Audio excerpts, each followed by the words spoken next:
இல்லைண்டா இனிமேல் நான் ஆய்வெல்லாம் செய்ய மாட்டேன், நானே ஒழுங்காக புரியலையே அப்படின்னு அதில் நீங்கள் ஒதுங்கிடணும். அதுதான் நாகரிகம். ஏன்னா இது குர்ஆன், அல்லாஹ்வுடைய வேதம், ஹதீஸ், ஸல்லல்லாஹு நபிமொழி. இதில் போய் விளையாட வேணாம். குர்ஆனையும் ஹதீஸையும் உங்களுடைய விளையாட்டு மைதானங்களாக ஆக்க வேண்டாம் என்கின்ற ஒரு வேண்டுகோளையும் இந்த நேரத்தில் வைக்கிறேன். ஒரு சாதாரண ஒரு மூமின் கூட அல்லாஹ்வுக்கு சக்தி இல்லைன்னு நினைக்க மாட்டான். ஆனால் யூனுஸ் அலைஹிஸ்ஸலாம் அல்லாஹ்வுக்கு சக்தி இல்லை அப்படின்னு நினைச்சாங்கன்னு நீங்கள் எழுதி வச்சிருக்கிறீங்க. இல்லை நாங்கள் எழுதின சரிதான் கொஞ்சம் சொன்னீங்களா? எவ்வளோ பாரதூரமான விஷயம். ஒரு சாதாரண மூமின் சொல்லாததையும் நினைக்காததையும் குஃப்ருல வாசம். இப்போ நம்மளே கூட அல்லாஹ் சக்தி இல்லை நினைச்சோன்னு வைங்க, அவன் மூமினா இருக்க முடியுமா? ஒரு நபியை காஃபிராக்குகிற ஒரு காரியத்தை எழுதி வைத்திருக்கிறார்கள். ஒரு பாரதாரம் குற்றச்சாட்டு. நான் சம்பந்தப்பட்ட சப்ஜெக்ட்ல நிற்கிறேன், தப்சீர் நூல் அவங்க சொல்லிவிட்டு ஃபிக்ஹ் நூலை எழுதுறாங்க. இதுலேயும் மக்கள் புரிவாங்க. மற்ற எங்களுக்கு மாற்றமான சிந்தனை உள்ள நடுநிலையார்கள் யோசிப்பாங்க. செஞ்சது என்ன ஃபிக்ஹ் கிதாபு தப்சீர் நூலா? ஊரறிந்த விஷயமாச்சே. சுன்னத் ஜமாத் மக்களை விடுங்க. இந்த சுன்னத் மாற்றமான சிந்தனை கூட நடுநிலைவாதிகள் இருக்கிறார்கள், அவங்க சொல்லுவாங்க. ஏன்னா ஃபிக்ஹ் கிதாபுன்னு நீங்கள் எழுதிட்டு வந்து பேசினா நியாயமாக இருக்கும். உங்கள் ஃபிக்ஹ் கிதாபு ஒன்று காமிங்க, உங்கள் நிலைப்பாடில் இருக்குதுன்னு சொல்லுங்கள், நாங்கள் ஏற்றுக்கொள்கிறோம். அதே போல் தப்சீர்னு சொல்லிவிட்டு நீங்கள் ஒன்று சொன்னீங்க, வரவேற்றோம், நான் பதில் சொன்னோம், இன்னும் சொல்லுங்கிறோம். சொல்லவே இல்லை. ஏன்னா இல்லை, உங்களுக்கு நேரமும் இல்லை. நேரம் இல்லை, எங்கள் பதில் சொல்லவா செய்யலாமே. பதில் சொல்லிவிட்டு மீது உள்ள நேரம் எங்களுக்கு டைம் போல, அதனால தான் சொல்கிறோம் ஃபிக்ஹ் கிதாபை எடுத்தோம் அப்படின்னாலும் கூட அதுவும் அப்போ எடுக்கக்கூடாது, ஏன்னா சப்ஜெக்டில் இல்லை. ஆனால் அது சொல்கிறதுக்காக வாய்ப்பு இருக்கும். நீங்கள் அறவே வாய் துறக்காத மேட்டெல்லாம் இத்தனை இருக்குதுங்க. அதனால தான் நான் சொல்கிறேன், நீங்கள் இந்த கேள்விகளுக்கெல்லாம் பதில் சொல்லலைண்டா உங்களுக்கு தெரியலை. அதுதான் இந்த நோக்கம். யாத நோக்கமே என்னன்னு கேட்டால் குர்ஆனையும் ஹதீஸையும் இமாம்கள் தான் விளக்கம் சொல்லணும். தானாக ஆளுக்கெல்லாம் புறப்பட்டு சொல்லக்கூடாது. அப்படி புறப்பட்டு சொன்னால் இப்படி தான் சிக்கல் ஏற்படும். முன்னால் ஒரு சட்டம், பின்னால் சட்டம். நேற்றே நம்ம காமிச்சோம். அன்றைக்கு எங்கள் அந்த அது அப்படி தான் புரிந்தோம், இப்போ மாற்றி புரியுறோம் நாங்கள். சரி, இவங்க அப்படி இருக்கிறாங்க. இன்னொரு ஆள் ஒரு சட்டத்தை முன்னால் ஒன்று சொன்னார், 15 வருஷத்துக்கு பிறகு இப்போ நான் அப்படி புரிஞ்சங்கிறாரு. அவர் வேறு விதமாக சொல்லுவார். இன்னொரு ஆள் அப்படி சொல்லுவார், இன்னொரு ஆள் இப்படி சொல்லுவார். அப்போ குர்ஆனா ஹதீஸா மார்க்கமா விளையாட்டாங்க இது. நான் என்ன சொல்றேன்னு சொன்னா, எல்லாம் அதையும் ஒழுங்கா படிச்சு புரிஞ்சிருக்கீங்களா? ஆய்வு பண்ணுங்க, மக்களுக்கு சொல்லுங்க. உங்களுக்கே தெரியலையா? நீங்க ஆய்வுங்கிற பேர்ல வர்றீங்க. உங்களுடைய நிலைப்பாட்டை இன்னொரு ஆளும் எடுத்திருந்தாலும் வைங்க. இப்போ இந்த சமூகத்தின் நிலைமை என்ன? நீங்க ஒரு ஆளா இருக்கிறீங்க, கோடிக்கணக்கான முஸ்லிம்கள் இருக்கிறாங்க. ஆளுக்கு இன்னைக்கு நான் விளங்கின இதான் சட்டம், இன்னொரு ஆள் இன்னைக்கு நான் சட்டம், நாளைக்கு ஒரு சட்டம், இன்னைக்கு புரிஞ்சு உங்க உரிமை மற்றவங்களுக்கு இல்லையா? உங்களுக்குள்ள மற்றவங்களுக்கு இருக்குதுல்ல. ஆள் புறப்பட்டால் இஸ்லாம் இஸ்லாமாவா இருக்கும்? இதைத்தான் நாங்கள் கேட்குறோம். குர்ஆனும் ஹதீஸும் விளையாட்டு மைதானங்கள் ஆகக்கூடாது. தெரிந்தவர்கள் ஆய்வு செய்யட்டும், மக்களுக்கு சொல்லட்டும். இல்லையா அவர்கள் டியூட்டியை பார்க்கட்டும். இப்போ அவங்க இதுக்கெல்லாம் பதில் சொல்லாதனால அவங்க ஒன்றும் புரிஞ்சு போச்சு, தெளிவாக புரிஞ்சு போச்சு. குர்ஆனுடைய ஞானமும் ஹதீஸ் ஞானம் முழுமையாக இல்லை என்று. இப்படி முழுமையாக இல்லாதவர்கள் நான் ஆய்வு செய்கிறேன், மக்களுக்கு சட்டத்தை சொல்கிறேன் என்று புறப்பட்டிருக்கவே கூடாது. அப்படி புறப்பட்டிருந்தால் தவறு என்று சுட்டி காட்டுகின்ற போது பதிலை சொல்லியிருக்க வேண்டும். அதை விட்டு ஆபாச கதைகளை சொல்கிறீர்களே. நாங்கள் ஆக்கப்பூர்வமான கேள்விகளை கேட்டுக்கொண்டிருக்கிறோம், தலைப்பிலே நிற்கிறோம். இதற்கு பதில் சொல்லாமல் என்னென்னமாலாம் சொல்லிவிட்டு அதுக்கு பதில் சொல்லலையா, இதுக்கு பதில் சொல்லலையா, இப்படி போனா நடுநிலை. யார் இங்கே இருக்கக்கூடிய யாரையும் விட்டுருங்க. இது பார்க்கக்கூடிய நினைப்பாங்க, இவ்வளவு கேள்வி கேட்கிறாரு, அந்த நிலைப்பாட்டு கேட்கிறாரு, ஏன் பதில் சொல்லலை தெரியலை. உங்களுடைய இந்த அறியாமையும். திருக்குர்ஆன் தமிழாக்கம் பி ஜெய்னுலாபிதீன். அனைவருக்கும் புரியும் எளிய நடை. தேவைப்படும் வசனங்களுக்கு தெளிவான விளக்கங்கள். கலை சொற்களின் விளக்கங்கள். திருக்குர்ஆன் எவ்வாறு அருளப்பட்டது, எவ்வாறு தொகுக்கப்பட்டது என்பது குறித்து முழுமையான விளக்கம். நபிகள் நாயகம் ஸல்லல்லாஹு அலைஹி வஸல்லம் காலம் முதல் இன்று வரை குர்ஆன் பாதுகாக்கப்பட்ட வரலாறு. திருக்குர்ஆன் இறைவனின் வார்த்தைகள் என்பதற்கான அடுக்கடுக்கான ஆதாரங்கள். முந்தைய பதிப்புகளை விட மெருகூட்டப்பட்ட செய்திகள், கூடுதலான பக்கங்கள், அழகிய வடிவமைப்பு, உயர்தரமான பைண்டிங். விலை ரூபாய் 300 மட்டுமே. வெளியீடு மூன் பப்ளிகேஷன், நம்பர் 83/3, முதல் மாடி, மூர்தரு, மண்ணடி, சென்னை 1.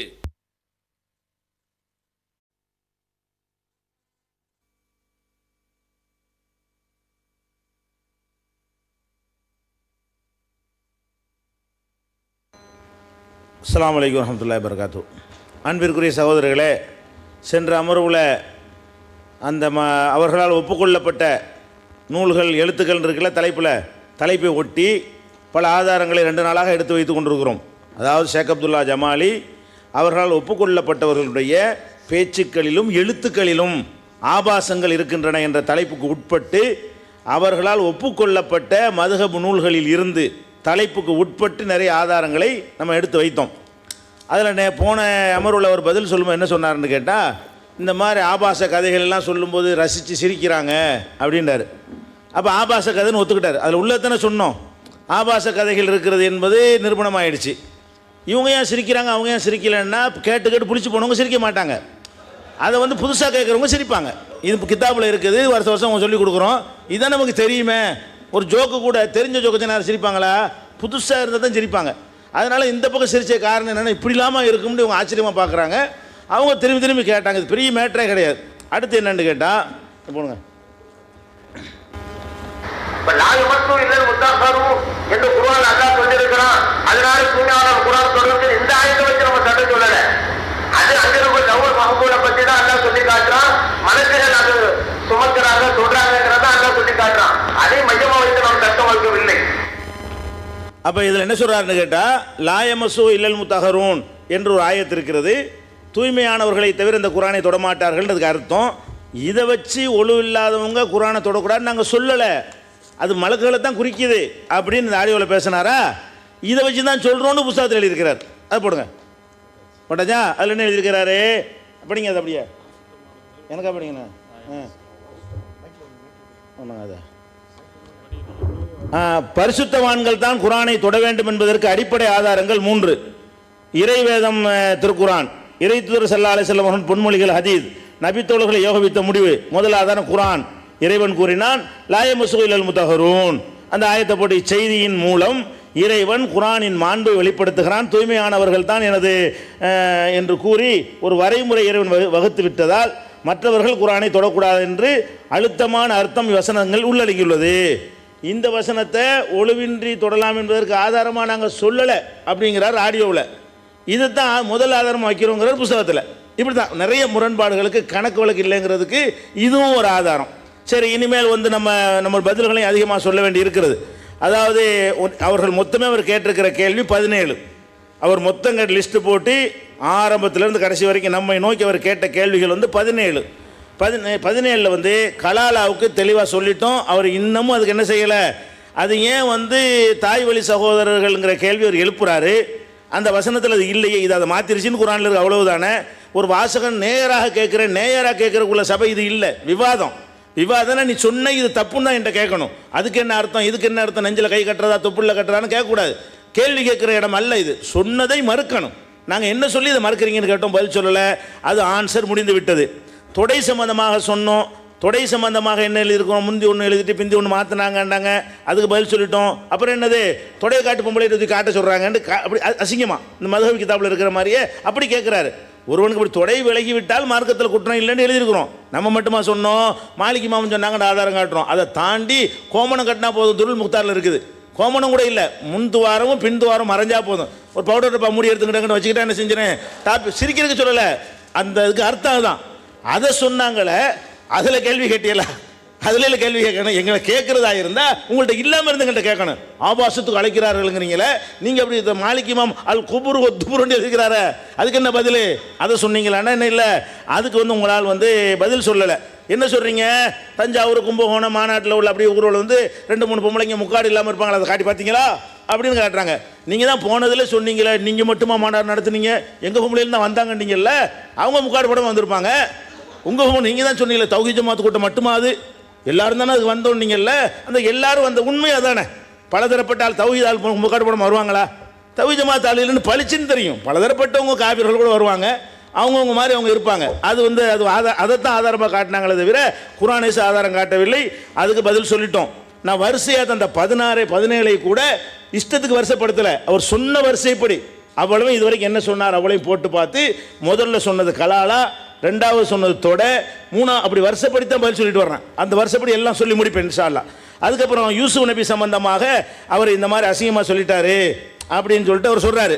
இவர் நான் என்ன சொன்னதா சொல்கிறேனோ அதைத்தான் அவங்களுடைய தப்சீர் ஜலாலை என்கிற கிதாபில் வந்து எழுதி வைத்து அவர்கள் பாடம் நடத்தி கொண்டிருக்கிறார்கள். தப்சீர் ஜலாலை இங்கங்குது எடுத்தாங்கன்னு சொன்னோம். இந்த தப்சீர் ஜலாலைன்ல மதர்சாவில் இது தப்சீருங்க, இதுதான் தப்சீர்னு முதல்ல ஓதி கொடுப்பாங்க. அதில் என்ன இருக்குது தெரியுமா, வலக்கது ஹம்மத் பிஹி, அவள் நாடினாள். அதுக்கு அர்த்தம் அரபிக்கு அரபியில் அர்த்தம் போடுவாங்க. கசதத்து மின்ஹுல் ஜிமா, அவரிடமிருந்து உடலுறவை நாடினார், அர்த்தம் கொடுத்தாச்சு. ஓ ஹம்மபிஹா, அவரும் நாடினார், அதுக்கு அர்த்தம் கொடுத்துட்டாங்க. கசத தாலிக்க, ஹம்மபிஹா யார்? ஜலாலைன்னு அசிங்கமாக எழுதி விட்டார்கள், நபியை கேவலப்படுத்தி விட்டார்கள்ங்கிறீங்களே, இதை தூக்கி போட்டு என்று கேளுங்க. ஜலாலைன்னு குப்பை, நபியை கேவலப்படுத்திக்கிட்டாங்கன்னு சொல்லுங்க. அப்புறம் லவ்லா அன்றா புர்ஹான ரப்பிஹி, அல்லாவுடைய அத்தாட்சியை கண்டிருக்காவிட்டால் லஜ்ஜாமா அஹா, உடலுறவு கொண்டிருப்பார். ஓ ஜவாபு லவ்லா, லவ்லாவுடைய பதில் போக்கப்பட்டிருக்கிறது. அந்த வார்த்தை இல்லை ஜாமாஹா என்பது யார் சொல்றா?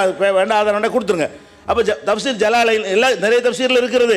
தப்சீர் ஜலாலை என்ன சொல்றாருன்னு கேட்டால், அவர் நாடத்தான் செஞ்சார், உடலுறவு தான் கொள்ளலை. அல்லாவுடைய அத்தாட்சியை கண்டிருக்காவிட்டால் உடலுறவு கொண்டிருப்பார். எதை எங்களிடமிருந்து விமர்சனமாக கேட்டீங்களோ அது உங்கள் ஜலாலையில் இருக்குது, அது தவறு என்று ஜலாலையின் குப்பை என்று சொல்லிவிட்டு, ஜலாலையன்காரர் தப்சீர் எழுத தகுதியற்றவர் என்று சொல்லிவிட்டு அப்புறம் என்கிட்ட இந்த கேள்வியை கேளுங்க. சரியா? அதுக்கும் பதில் சொல்லிட்டேன். சிகிர் சம்பந்தமாக முந்தி ஒன்று சொன்னார், பிந்தி ஒன்று சொன்னார்னு சொன்னாங்க. அதுக்கு நாங்கள் பதில் சொல்லிட்டோம் தெளிவாக, நாங்களே அறிவித்து தான் சொல்லியிருக்கிறோம்னு. இதில் சிகரில் கேள்வி கேட்குறதா இருந்தால் நாங்கள் என்ன எழுதணும், அது எப்படி தப்பு, என்னென்னலாம் தப்புன்னு நீங்கள் சொல்லவே இல்லை. சிகர் எழுதிவிட்டார்கள் தான் சொல்லியிருக்கீங்க. இது வரைக்கும் சிகரை பற்றி சொன்ன நீங்கள் தொட்டு தொட்டு வச்சுட்டு போனீங்களே தவிர, நாலாவதாக எடுத்து வச்ச சிகரை முழுமையாக நீங்கள் சொல்லவே இல்லை. இது வரைக்கும் சொல்லலை. வேறு விஷயத்தை சொல்லுறீங்க. சிகரில் உங்களுடைய கேள்வி என்ன, நாங்கள் என்ன எழுதணும், அதில் எது தப்பு, அதில் என்ன அப்ஜெக்ஷன் இருக்கிறது, அதில் உங்களுக்கு கேள்வி என்ன இருக்குது, அதை சொன்னால் தான் பதில் சொல்ல முடியும். நபி ரசூல் அன்னைக்கு ஒரு மாதிரியா சொன்னாங்க, இன்னைக்கு ஒரு மாதிரியா சொன்னாங்கன்னு சொன்னீங்க. இன்னைக்கு என்ன சொல்லிட்டோம், அது எப்படி தப்பு, இன்னென்ன காரணத்தால் தப்பு, இதுக்கு அப்படித்தானே கேட்கணும். நபி ரசூல் அன்னைக்கு ஒன்று சொன்னாங்க, இன்னைக்கு ஒன்று சொன்னாங்கடா, இதை வாதம். உங்கள் வாதம் என்ன? நான் எழுதியிருக்கிற 4 பக்கம் எழுதியிருப்பேன், 40 பக்கம் எழுதியிருப்பேன், சிகருங்கிற சுமார் 30 பக்கம் எழுதியிருப்பேன். அதில் சிகரை சொல்லிவிட்டார்கள், இதை வாதம். நான் எந்த வாதம் அதில் தப்பு, இது குர்ஆன், அப்படி தான் நீங்கள் வாதம் பண்ணணும். அப்படி சிகர் சம்பந்தமாக அப்படி வாதம் பண்ணவில்லை. அது மாதிரி நபி ரசூல் சம்பந்தமாக வாதம் பண்ணவில்லை. பெண்கள் விவாகரத்து சம்பந்தமாக பாருங்கள், எவ்வளவு தில்லுமுன்னு பாருங்கள். பெண்கள் விவாகரத்து செய்ய சம்பந்தமாக இந்த ஹதீஸ் பெண்கள் விவாகரத்துக்கு ஆதாரம் நம்பரை போட்டிருக்கிறேன். அதில் ஒரு பொம்பளை ரசூல்லாட்ட முறையிடுறாங்க, என் கணவரை பிடிக்கலன்னு. ரசூல்லா அவர் கூப்பிட்டு என்ன செய்கிறாங்க, நீ விட்டுருப்பான்னு சொல்கிறாங்க. இது பெண்கள் விவாகரத்துக்கு ஆதாரம்னு கொடுத்துருக்கேன். மொழிபெயர்ப்பில் நான் என்ன செஞ்சிடல, எதுவும் செஞ்சிடல. அந்த ஹதீஸு பெண்கள் விவாகரத்துக்கு ஆதாரம். அந்த முறை என்ன, அதை பின்னாடி வளர்க்குறேன். அந்த நம்பரை போட்டு விட்டு பெண்கள் அவங்களா விவகாரம் செய்யக்கூடாது, அந்த ஹதீஸ் அப்படி சொல்லலை, ரசூல்லாட்ட முறையிட்டாங்க, ரசூல்லா தான் ஆர்டர் பண்ணாங்கன்னு சொல்லியிருக்கிறேன். ஒட்டுமொத்தமாக அந்த ஹதீஸை போட்டுவிட்டு பெண்கள் விவாகரத்து பஞ்சாயத்து அந்த ஹதீஸ் நடக்குதா இல்லையா, பெண்கள் விவாகரத்துக்கு முறையிட்டாங்களா இல்லையா, அப்படி இல்லாத ஒரு ஹதீஸை நான் வச்சுட்டேன். அவ்வளோ தெளிவாக சொன்ன பிறகும் அதை சொல்லும்போது அவர் கவனிக்கலையா, வேணும்னு திசை திருப்புறதுக்கு நம்பர் போடுறதுக்காக சொல்கிறாரான்னு தெரியல. அதை ஒரு கேள்வியாக கேட்குறாரு. அதே மாதிரி மல்லபத்து குழுபுகும் காஃபிருக்கு ஜக்காத்து கொடுக்கலான்னு சொல்லிவிட்டார்கள், இது இஸ்லாத்தில் இல்லைங்கிறாரு. காஃபிருக்கு ஜக்காத்து கொடுக்கலாம்ங்கிறது மதுஹப் கிதாபுலையும் இருக்குது. என்ன இருக்குது, கானு சலாசத் அக்ஸாமின் கிஸ்முன் குஃபாருன், ஒரு கூட்டம் காஃபிர்கள், கான அலைஹிஸ்ஸலாத்து வஸ்ஸலாம் யோதிஹிம், ரசூல் ஸல்லல்லாஹு அலைஹி வஸல்லம் அவர்கள் காஃபிர்களுக்கு கொடுப்பார்கள், லியத்தஅல்லஃபஹும் அலல் இஸ்லாம், இஸ்லாத்தின் பக்கம் அவர்களுக்கு அன்பை ஏற்படுத்துவதற்காக வேண்டி கொடுப்பார்கள் என்று ரத்துல் முக்தாரில் 3 விதமான பார்ட்டிக்கு ஜக்காத்து கொடுக்கலாம் என்று சொல்லும் பொழுது ரசூலுல்லாஹ் கொடுத்தாங்கன்னு அவர் எழுதியிருக்கிறார். அதையும் நீங்கள் என்ன செய்யணும், கவனத்தில் வைத்துக் கொள்ள வேண்டும். அடுத்து என்ன, ரசூல் ஸல்லல்லாஹு அலைஹி வஸல்லம் அவர்கள் ஒரு காஃபிர் வருவார், ஜக்காத்து ஒட்டத்துலேருந்து பால் கறந்து கொடுக்க சொல்லுவாங்க, 7 தடவை குடிப்பார், 2வது தடவை இஸ்லாம் ஆயிடுவார். அப்போ கொஞ்சம் போதும் பாரு, மூமின் 1 வயதுக்கு சாப்பிட்றான், காஃபிர் 7 வயதுக்கு சாப்பிட்றான்னு சொல்லுவாங்க. அப்போ ஜக்காத்து ஒட்டகத்திலிருந்து காஃபிராக இருக்கும்போது அவருக்கு இணைஞ்சிருக்கிறாங்க, அதில் விநியோகம் பண்ணி இருக்கிறார்கள். இது ஒரு ஆதாரம் இருக்கிறது. நீங்கள் அந்த ஹதீஸில் வர்றது ஒரு ஹதீஸை குறிப்பிட்டிருக்கோம். அந்த வசனத்துக்கு மல்லபத்து குழுபுகும் அந்த வசனத்துடைய விளக்க உரையாக ஒரு ஹதீஸை குறிப்பிட்டிருக்கிறோம். முழு ஹதீஸையும் போடலை. முஸ்லீம் அல்லாதவர்களுக்கும் கொடுக்கலாம் என்பதற்கு ஆதாரம் எழுதியிருக்கிறமே தவிர அதில் ஜக்காத்துன்னு வார்த்தை இருக்குதா, ஜக்காத்துன்னு எழுதிவிட்டார்கள், ஜக்காத்துங்கிற வார்த்தையை காட்டுங்க. நீங்கள் வார்த்தையை கேட்குறேன் எல்லாத்துக்கும். நான் ஜக்காத் அது வேறு போர்க்களத்து பொருளை தான் கொடுத்தாங்க, ஜக்காத்துன்னு எங்கே இருக்குன்னு கேட்குறாரு. நான் ஜக்காத்துன்னு எங்கே எழுதியிருக்கேன், அதில் இவ்வாறு கொடுத்தாரு. இவ்வாறு என்னது, முஸ்லீம் அல்லாதவர்களை ஈர்ப்பதற்காக கொடுக்கலாம், அதுக்கு தான் அது ஆதாரம் காட்டியிருக்கோம். அஸ்ஸலாமு அலைக்கும் வரஹ்மத்துல்லாஹி வபரகாத்துஹு. கண்ணியத்திற்குரிய உலமா பெருமக்களே, அன்பார்ந்த பெரியோர்களே, இளைஞர்களே, தான் என்ன எழுதணும் அப்படிங்கிற விஷயமே தெரியாத ஒருத்தவங்க இருக்கிறான்னு சொன்னால் இவங்களாக தான் இருப்பாங்க போல தெரியுது. ஏன்னா நான் எங்கே ஜக்காத்துன்னு எழுதியிருக்கிறேன் அப்படின்னு சொன்னாங்கல்ல, ஆனால் அவங்க பாருங்கள் அந்த வார்த்தையே போட்டே இருக்கிறாங்க. இங்கே பாருங்கள், உள்ளங்கள் ஈர்க்கப்படுவதற்கு ஜக்காத் அப்படின்னு கொடுத்துருக்காங்க. நான் ஜக்காத் அங்கே எழுதினேன் அப்படின்ட்டாங்க. இப்படி தாங்க ஒவ்வொன்றும் எழுத வேண்டியது, சொல்ல வேண்டியது, அப்படி இல்லைன்ற வேண்டியது, அப்படி புரட்ட வேண்டியது, முன்னுக்கு பின் முரண். தான் எழுதுனதை என்ன எழுதுனே தெரியலன்னு சொன்னால் அவங்க என்ன நிலையில் இருக்கிறாங்க, கருத்து தான் தெரியலை, மறந்து போச்சு. பாயிண்ட்டை ஏதாவது ஒன்று சொல்லியாச்சு, ஆதாரம் கேட்டால் தரலை, அதுலேருந்து முடிஞ்சு போச்சு. அவங்க மொழியாக்கம் செய்வதற்கும் இந்த மாதிரி விரிவு கொடுவதற்கும் அறவே தகுதியிலும் முடியாது போச்சு. நான் ஒரு வாசகங்கிற அடிப்படையில் நான் விளக்கம் கேட்டேன். இப்படி சொல்லியிருக்கீங்களேங்க, உங்கள் இதை நான் படிச்சிருக்கேன், ஏன்னா விளக்கம் நான் என்ன எங்கிட்ட கேள்வி கேட்குறேன், நீங்கள் எழுதுனதை உங்கள்கிட்ட தான் நான் கேட்கணும், வேற ஆட்டு கேட்குறது அப்படின்னா. சரி, அதுக்கு தான் விஷயம் இல்லை அப்படின்னு சொன்னால், நான் அப்படி ஜக்காத் என்று எழுதியிருக்கிறேனா அப்படின்னு கேட்டீங்க. எழுதியிருக்கிறீங்க, உள்ளங்கள் ஈர்க்கப்படுவதற்கு ஜக்காத். இன்னொரு தடவை சொல்கிறேன், உள்ளங்கள் ஈர்க்கப்படுவதற்கு ஜக்காத். உங்கள் இதில் எழுதியிருக்கிறீங்க, என்ன எங்கே எழுதுனேன்னு கேட்டீங்க. அப்போ தான் என்ன எழுதுங்கிறது தெரியலை. அப்போ மதுரப்பை பற்றி சொல்லும் பொழுதெல்லாம் அங்கிட்டு ஒரு மாதிரி ஆக்காங்களாம், அங்கிட்ட ரசிக்கிறாங்களாம், ஏன்னா புதுசாக கேட்குறாங்களாம், முன்னுக்கு போய் நம்ம இதில். இதுக்கு முன்னாடி என்ன சொன்னாங்க, 20 வருஷமாக நாங்கள் சொல்கிறோம்ல, ஏன் பதில் சொல்லலை அப்படின்னு சொன்னாங்க. 20 வருஷமாக யார் சொல்லியிருந்தாங்க, அவங்களும் தான் சொல்லியிருந்தாங்க. இதை வேறு நான் புதுசாக வேறு சொல்கிறேன் அப்படிங்கிறாங்க. முன்னுக்கு பின் முரண் யாருங்கிறத கண்கூட இப்போ வரைஞ்சிக்கிட்டே இருக்கிறாங்க. அதே போல் நம்ம இந்த மசூல் குரான் விஷயத்தில் ஏற்கனவே சொல்கிற ஒரு சப்ஜெக்ட் ஒன்று பேசுவோம், இன்னும் கருத்து சொல்லும், முரண்கிறது அல்ல, ரெண்டு கரெக்டு தான். ஒரு ஆள் லாய் மசூல் முத்தஹருன்னு சொல்லுவாங்க. ஒரு வஹாபிட்ட சொன்னாக்கா அவர் சொல்லுவார், முத்தஹருன் என்றா அது இங்கே உள்ளவங்களா, மலக்குமார்கள்ல, குர்ஆன் என்றா இங்கே உள்ளதா, அது லவுல் மஹ்பூல விளக்கம் கொடுத்துருப்பாரு. இவருக்கு போய் சரிப்பா அதை விடு, அதை சொல்லலை, லாய முசல் குரான் எல்லா தாகலும் சலாம் சொல்லியிருக்கிறாங்கல்ல, அப்படி அதுக்காக வேண்டி பாயிண்ட் விட்டுக்கிறோம் அர்த்தமா. சுன்ன ஜமாத்து மக்கள் குர்ஆனை நான் தலைமையில் வச்சுக்கிறோம் மதிக்கிற மக்களுக்கு நாங்கள் குர்ஆனை வசனத்தை ஆதாரமாக கொடுப்போம், அதையும் கொடுப்போம். ஆனால் குர்ஆனை வசனம் கொடுத்தாலும் அதுக்கு அந்த விளக்கம் இந்த விளக்கம்னு விவகாரம் பண்ணிட்டவங்களுக்கு நாங்கள் இப்படி கொடுப்போம். நம்ம சொன்னோம்ல லோகவீஸ்வர விவகாரம் பண்ணுறவங்களுக்கு, சவுதி பிரச்சனை சொன்னோம்ல விவகாரம் பண்ணுறவங்களுக்கு, சவுதி இந்த விஷயத்தை கொண்டு வரீங்கல்ல மௌலி தராக்கு, அப்போ தராவி சொல்லுங்க, அப்படி அந்த மாதிரி போனது தான். அந்த மாதிரி தான் இது எதுவும் மறுக்கிறது இல்லை. யார் யாருக்கு எப்படி சொன்னால் நம்முடைய வாதத்தில் நம்ம ஜெயிக்க முடியும், நம்முடைய கருத்தை ஏற்றுக்கொள்ள வைக்க முடியும் அப்படிங்கிறதுக்காக வேண்டி கையாளுகின்ற முறை அது. ஆனால் அது தெரியலைனால என்ன இப்படி சொன்னீங்களே, அது அப்படி சொன்ன யாரும் மறுத்தோமா, இன்னைக்கும் சொல்கிறோம் சொன்ன கரெக்டு தான்ண்டு. ஆனால் சில வஹாபில் இப்படி பதில் சொன்னாக்கா ஹதீஸ் கொண்டு மடக்கி இருக்கிறோம், அந்த மடக்கப்பட்ட இடத்த தான் நீங்கள் இப்படி சொன்னீங்களேங்கிறாங்க. சொன்னது உண்மை, மறுக்கே கிடையாது அப்படிங்கிறத நான் நினைவுபடுத்த விரும்புகிறேன். அதே போல் என்ன இந்த தொடை விஷயத்தில் சொல்லும்போது அவங்க வந்து ஒரு இதை சொல்லுவாங்களாம், ஆபாசமான சட்டங்களை சொல்லுவாங்களாம். இமாம்கள் கூடாதுன்னு சொன்னதை இமாம்களை சொன்ன மாதிரி சொல்கிறது. இமாம்கள் அப்படி சொல்லியிருக்காங்கன்னா ஆதாரம் கிடையாது, இது வரைக்கும் தரல. இமாம்கள் அனுமதித்திருக்கிறார்கள் அப்படின்னாங்க, நாங்கள் கேட்டுக்கிறோம், இது வரைக்கும் தரல, ஏன்னா அனுமதிக்கலை அவங்க. ஆனால் இவங்க வந்து அனுமதிக்கிறாங்க, தொடையை காட்டலாங்கிறாங்க. எப்படி பள்ளிக்கு பெண்கள் வர வச்சுட்டு தொடையை காட்டலாங்கிறது எவ்வளோ பெரிய அசிங்கம் அது. அது இளைஞர்கிட்ட போய் இதை போய் சொல்லிக்கிட்டு இருக்கிறாங்க. கேட்டாக்கா நாங்கள் தெரிஞ்சால் பரவாயில்ல, இது அவ்வளோ அசிங்கத்தை சாதாரணமாக சொல்லுவாங்களாம். ஆனால் இமாம்கள் சட்டத்துக்காக எழுதி வச்சது அப்படி கதை மாதிரி சுவையாக சொல்லுவாங்களாம், ஏன்னா அதை ரசிக்கிறது ஆட்டு இருக்கையில், அதுக்காக வேணும் அப்படி சொல்கிறது. இன்னொன்று பார்த்தாக்கா அப்போ பெண்கள்லாம் வந்தாக்கா என்ன பாட்டுக்கு வந்ததில்ல, உங்கள் பெண்கள் வந்திருப்பாங்கன்னாங்க, எங்கள் பெண்களை உங்கள் இடத்துக்கு வந்தாக்கா எப்படி வந்தாலும் நடந்துக்கன்னு சொல்லுவீங்களே. சரி, அந்த பெண்கள் கூட்டத்தை ஒழுங்குபடுத்தின யார், உங்களை கண்காணிப்பாளர் தானே, உங்களுடைய ட்ரெஸ்ஸை போட்டுக்கிட்டு இருந்தவங்க தானே செஞ்சாங்க, அவங்க ஏன் பெண்கள் கிட்ட போனாங்க நான் கேட்குறேன். அதுக்காக தான் நீங்கள் கூப்பிட்டீங்களா, சுன்ன ஜமாத் பெண்களே வாங்கல் அப்படின்னு சொல்லிட்டு பெண்கள் இளைஞர்கள் கிட்ட போவா, ஆண்களும் பெண்களும் கலக்கிறான்னு காமிச்சோம். நீ சொல்லுங்க இனிமேலும் செய்வோங்கிறீங்க, என்னங்க தலை முக்காடு தொடர்ந்துக்கிட்டு இப்படி உட்கார்ந்துட்டு இருக்கிறாங்கிறோம்.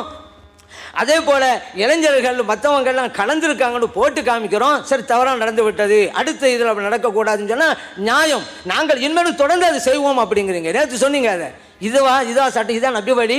ஒரு தவறை சொன்னால் திருத்தோங்கிறது நபி வழியா, மேலும் மேலும் இந்த அசிங்கத்தை செய்வோங்கிற நபி வழியா நான் கேட்குறேன். இப்படி தான் நீங்கள் செஞ்சுக்கிட்டே இருக்குங்க. இன்னொன்று உங்களுக்கு ஒரு பழக்கம் இருக்குங்க, ஏதாவது ஒன்று சொல்லுவாங்க, குர்ஆன் ஹதீஸ் ஆதாரம் தாங்க அப்படின்னு கேட்டாக்கா அந்த இமாம் சொல்லவில்லையா, இந்த இமாம் சொல்லவில்லையாம்பாங்க. இதே வேலை. நான் குர்ஆன் ஹதீஸ் பின்பற்றக்கூடியவங்க ஒரு கருத்து கேட்டால் குர்ஆன் ஹதீஸ் பெறாமலாம் செய்யணும். இப்போ உதாரணத்துக்கு விரலை சேர்த்தன்னு வச்சுக்கிறோங்களேன், குர்ஆன் ஹதீஸ் பிரகாரம் அது சரி பண்ணணும், அதில் விவகாரம் வந்துட்டா ஏன் மாலிக்கும் பதிவு இல்லையா அப்படிங்கிறது. குர்ஆன் ஹதீஸ் பின்பற்ற உங்களுக்கு கொண்டு வரணும். சார் மாலிக் இமாம் ரொம்ப இதாக சொன்னாங்களாம், நாங்கள் நேரத்தே வாச்சோம், மாலிக் இமாம் சொன்ன கருத்து அவுரத்து வந்து தொடைப்பகுதியும் அவுரத்து தான் பிதாத்து முஜிதையில் இருக்குன்னு கிதாப் எடுத்து காமிச்சோம். அப்படி இருக்குதுல்ல, அப்படி இருக்கும்பொழுது மாலிக் இமாம் சொன்னாங்க, இதே மாலிக் மதபில் அவுரத்து ஃபஹது தொடைப்பகுதி அவுரத்து மறைக்கப்பட வேண்டுங்கிறது மாலிக் மதபில் கிதாபில் இருக்குது. தேவைப்படவங்க எடுத்துடுறோம், பிரிண்ட் அவுட் எடுத்துடுறோம்.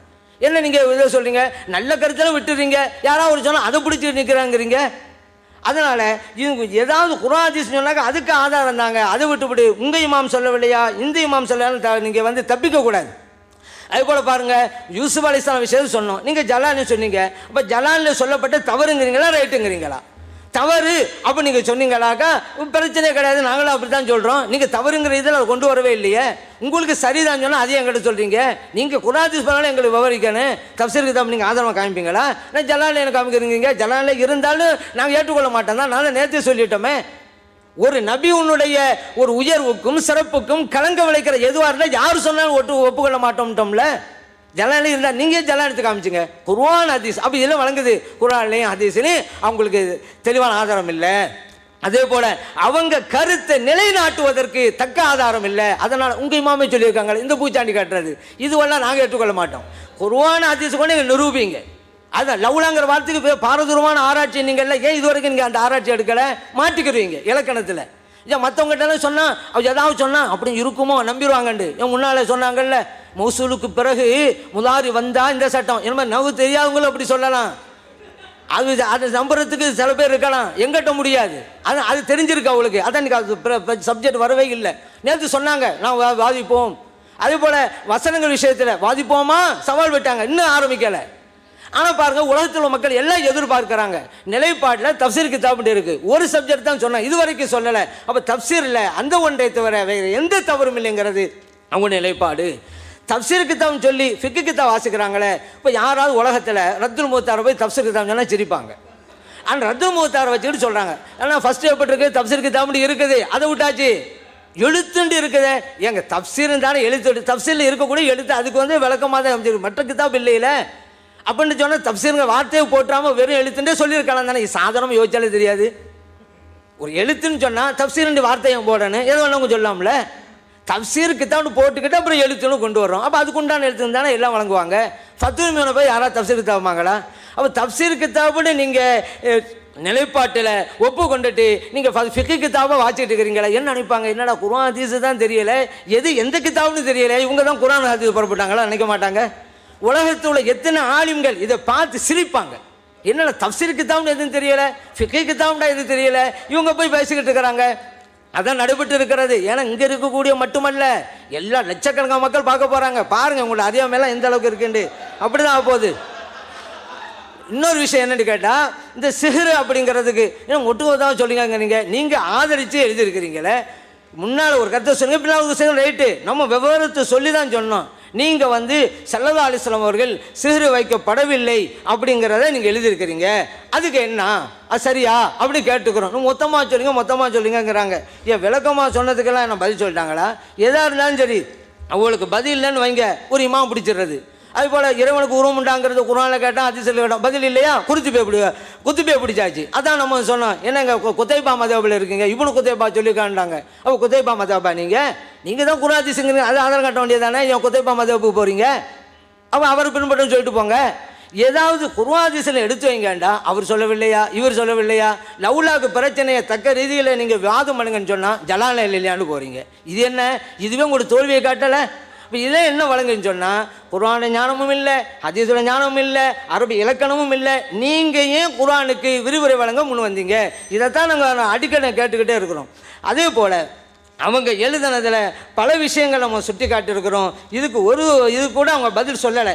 ஏன்னா இப்போ அலிஃப்லாமியும் அப்படின்னாங்க, இது முன்னால் கவிஞர்களுடைய ஒரு மரபுன்னாங்க. சரி, ஒரு கவிஞர் காமிங்க, என்ன தரலை, பொய்யாகி போச்சா? இப்போ யார் பொய் சொல்கிறான், யார் பொய் எழுதிக்கிட்டு இருக்கா?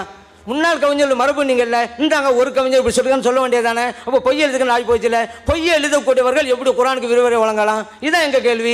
அதே போல் நீங்கள் பொருள் செய்ய முடியாத எழுத்துக்கள் அப்படின்னு சொல்லிட்டு அந்த தலைப்பில் ஒரு அறிவுபூர்வமாக விளக்கம் கொடுக்குறீங்க, வாசகமாக இருக்குன்னு சொல்லி. வாசகமே இல்லாத அர்ரஹ்மான் நிறையும் சொல்லுது. அப்போ அறிவுபூர்வமானது இல்லையா? அதையா அல்லாஹ் தஆலா வசனமாக கேட்டோம், பதில் சொன்னீங்களா? இதுக்கு பதில் சொல்ல முடியாதுன்னு சொன்னால் நீங்கள் ஏன் விரிவுரை வழங்குவதற்கு முன் வந்தீங்க? பேசவங்க வேலையை பார்த்துட்டு இருக்க வேண்டியதானே. குர்ஆனுக்கு தவறான விளக்கத்தை ஏன் கொடுக்குறீங்க?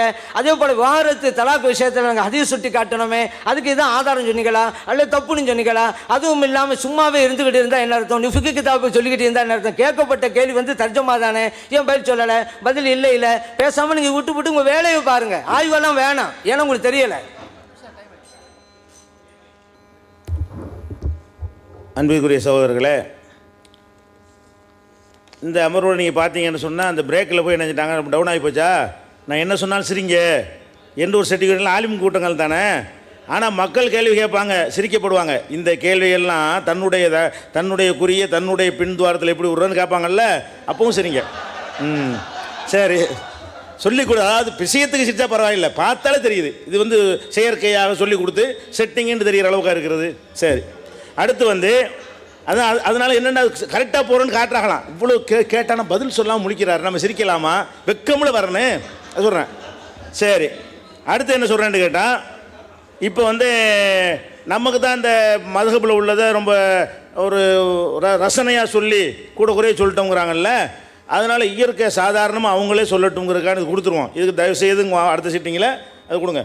இதை நீங்கள் பொருள் செஞ்சு சொல்லுங்கள். இதுக்கு வந்து நேரடியாக இதுக்குள்ள வாசகத்துக்கு பொருள் செஞ்சு இந்த மக்களுக்கு சொல்லி, நீங்கள் வேறு ஒன்றும் செய்ய வேணாம், பொருள் செஞ்சு சொல்லிவிடுங்க. ஒரு வரி கூட விடாமல், ஒரு வார்த்தை கூட விடாமல், மஞ்சள் கலரில் அண்டர்லைன் மார்க்கர் பண்ணியிருக்கோம்ல, அதை மட்டும் நீங்கள் மொழிபெயர்த்து கொடுத்துருங்க. அப்போ தெரிஞ்சுட்டு இந்த மதுஹபில் எப்படிலாம் ரிசர்ச் பண்ணியிருக்காங்க. நாங்கள் தான் கூட குறைய சிரிக்கிற மாதிரி சொல்கிறோம்ல, நீங்கள் எப்படி பிள்ளைகளுக்கு பாடம் நடத்துவீங்களோ அந்த மாதிரியான ஸ்டைல் என்ன செய்யுங்க, எங்கள் மக்களும் சிரிக்காத வகையில் சொல்லுங்கள். சரி, அடுத்ததாக வந்து என்னது கேள்வி போனோம், வசனத்தை கேள்வி கிண்டல் பண்றது அவங்க தான் ஆகி போச்சு, நம்ம கேள்வி பண்ணல. நீங்க சொல்ற அர்த்த பிரகாரம் கேள்வி கிண்டல் வரும், அப்படி அர்த்தம் வைக்காதீங்க, அப்படிதான் சொல்றோம். உடனே இப்ப 8 மலக்குகள் தூக்குவார்கள் என்று கேள்வி பண்ணுகிறான்னு எங்க பாக்குறோம்? இல்லையே, நாங்க தான் அரிசி அல்ல இல்லைங்கிறோமே.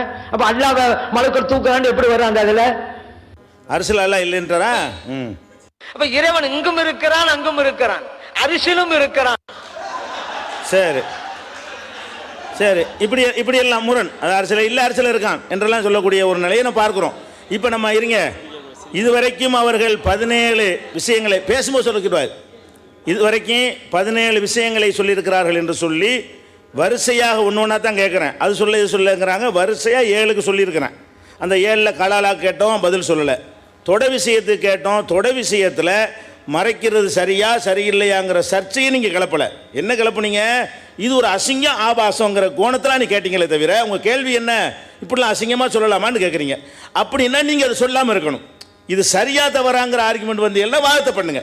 தொடையை மறைக்கிறதுக்கு உள்ள ஆதாரத்தை நீங்கள் வைங்க, மறைக்க அது வேறு விஷயம். நீங்கள் கேட்ட கேள்வி என்ன, உங்களை அசிங்கமாக இருக்குன்னீங்க. அசிங்கமாக இருக்குன்னா உங்கள் இமாம்கள் அப்படி சொல்லலைன்னு வேறு சொன்னீங்க. அதுக்கு தான் இந்த இமாம் சொல்லியிருக்கிறாங்க அப்படின்னு காட்டினமே தவிர மாலிகி இமாமை நாங்கள் ஆதாரமாக காட்டவே இல்லையே. ஆதாரம்டா காட்டினோம், நீங்கள் ஆதாரமும் கேட்கலையே. இமாம்லாம் அப்படி சொல்லலை, இவங்க தான் சொல்லிவிட்டாங்க. அப்படி கேட்டால் என்னத்தை காட்டுவாங்க? அதை தானே காட்டுவாங்க. அது ஒரு விஷயம். யூசுப் நபி விஷயத்துக்கு ஜலாலாயினை காட்டணுங்கிறாங்க. யூசுப் விஷயம் ஆதாரத்துக்காக காட்டுறோம். எது காட்டுறோம்? உங்களை அசிங்கமாக நபியை பற்றி எழுதி விட்டார்கள், நபி நாடுவாரா, ஒரு நபி எவ்வளோ கண்ணியமானவர், அவரை பற்றி எழுதா அப்படிலாம் கேட்டீங்களே. அதே மாதிரி ஒருத்தர் எழுதியிருக்காருங்கும் போது அவரையா நீங்கள் கண்டிக்க மாட்டேங்கிறீங்க? அதுக்கு தான் கேட்குறோம். அது ஆதாரத்துக்கு நான் கேட்கவில்லை. ஜலாலைனில் இது எழுதியிருக்கிறாரு. முதல்ல தப்சீருக்கு என்ன முட்டு கொடுத்தாங்க? தப்சீர் நான் ஆதரிச்சு எழுதியிருக்கிறாங்க. சும்மா தகவல் ஜஸ்ட் இன்ஃபர்மேஷன்டாரு. ஜலாலைனில் ஆதரிச்சு எழுதியிருக்கிறார். முதல்ல ஒரு தப்சீர் எடுத்து காட்டும்போது என்ன பண்ணாங்க, அவர் பல தகவல்களை சொல்லிவிட்டு போகும்போது அதையும் பதிவு பண்ணி விட்டார். அது அவர் ஆதரிச்சாரான்னு கேட்டாங்க. இப்போ ஜலாலைனி ஆதரிச்சு எழுதியிருக்கிறாரு, அதுக்கு என்ன மாட்டிக்கிட்டாச்சு. ஆதரிச்சு எழுதியிருக்கிறார்கள், தப்சீரில் இருக்கா தப்சீரில் இருக்கான்னு கேட்டாங்களா, அது முடிஞ்சு போச்சு. அதுக்கப்புறம் திரும்ப என்ன செய்யறது? எழுத்துக்கள் இருக்குது. என்ன எழுத்து? ஷேக் அப்துல்லா ஜமாலி அவரால் ஒப்புக்கொள்ளப்பட்டவர்களுடைய பேச்சுக்களிலும் எழுத்துக்களிலும் இருக்குது. அந்த எழுத்தில் மதுஹப் நூல் வருமா வராதா? அப்போ ஏன் தப்சீர்னு போட்டிங்க அப்படின்னு கேட்டால், தப்சீருங்கிறது முக்கியத்துவப்படுத்தி நீங்கள் சொன்னதுனால தப்சீரையும் நாங்கள் போட்டிருக்கிறோம். தப்சீர்லையும் இருக்குது, காட்டியாச்சு. எழுத்தை காட்டாமல் இருப்போமா? அப்போ எழுத்துக்கள்னு போடுறதுங்க ஒத்துக்கிட்டீங்க. வேற என்ன எழுத்து இருக்குங்க? 2 பேர் ஒப்புக்கொள்ளப்பட்டவர்கள் எழுத்துங்கிற வேறு என்ன? உங்களால் ஒப்புக்கொள்ளப்பட்டவர்களுடைய எழுத்து என்பது வேறு என்ன? அப்போ நீங்கள் என்ன செய்யணும்? எழுதித்தாங்க, மதுஹபை நாங்கள் ஒப்புக்கொள்ளவில்லை, நீங்கள் சொன்ன நூல்கள் எங்களால் ஒப்புக்கொள்ளப்பட்டது இல்லைன்னு எழுதி தந்துருங்க. அதுலேருந்து காட்ட மாட்டோம். டாபிக் முடிஞ்சு, இந்த கித்தாபை நாங்கள் ஒப்புக்கொள்ளவே இல்லை, என்னென்ன கித்தாபுகளை காட்டியிருந்தீங்களோ அது எங்களால் ஒப்புக்கொள்ளப்பட்ட கித்தாபு இல்லைன்னு சொல்லி போடுங்க, எழுதி தரணும். அப்படின்னா நீங்கள் என்ன செய்யலாம்? அது பேசாமல் இருக்கலாம். தராத வரைக்கும் உங்களால் ஒப்புக்கொள்ளப்பட்ட எழுத்து என்பதில் சந்தேகம் கிடையாது. அடுத்து என்னென்னு கேட்டால், மல்லபத்துக்குழு பயங்கரமாக வாசிக்கிறது தான் சிரிப்பு விட்டாங்க. என்ன வாசிக்கிறாங்க? அதில் என்ன இருக்குன்னா, உள்ளங்கள் ஈர்க்கப்படுவதற்கு ஜக்காத்துங்கிற தலைப்பு பற்றியில் அதில் ஜக்காத்து இருக்குங்கிறாங்க. நான் என்ன கேட்டேன், அந்த பாரா எந்த பாராவில் முதல் பாராவில் ஒரு வசனத்தை சொல்லி இது வந்து முஸ்லீம் அல்லா ஜக்காத்து கொடுக்கலாம்னு சொல்லுகிறதுன்னு சொல்லி 960 போட்டு ஒரு பாராவை முடிச்சிட்டோம். உள்ளங்கள் ஈர்க்கப்படுவதற்காக என்பது இத்தகையோரையே குறிக்கிறது. பகைமை பாராட்டும் முஸ்லீம் அல்லாதவர்கள் பகைமையை கைவிடுவார்கள் என்றால் அத்தகையோருக்கும் கொடுக்கலாம், ஜக்காத்து கொடுக்கலாம் எழுதலை, கொடுக்கலாம். உள்ளங்கள் ஈர்க்கப்பட என்பதில் இவர்கள் அடங்குவார்கள். நபி ஸல்லல்லாஹு அலைஹி வஸல்லம் இவ்வாறு வழங்கியுள்ளார்கள். இதில் வந்து என்ன இருக்குது? இதான் முஸ்லீம் போட்டிருக்கிறோம். அப்போ இதில் என்ன குறிப்பிடுறோம் என்று கேட்டால், நபி ஸல்லல்லாஹு அலைஹி வஸல்லம் வந்து உள்ளங்கள் பிற மதத்தவருடைய உள்ளங்கள் ஈர்க்கப்படுவதற்கு ஒரு கவனம் செலுத்தி இருக்கிறார்கள். இங்கே தான் இருக்கான்னு நான் கேட்டேன்னா, தலைப்பில் வந்துக்கிட்டு ஜக்காத்துன்னா ஒரு தலைப்பு போட்டால் கீழே 1000 விஷயங்கள் இருக்கும். எந்த பாராவில் கேள்வி கேட்டீர்களோ அந்த பாராவில் இருக்குதான்னு நான் கேட்டேன்னா தலைப்பில்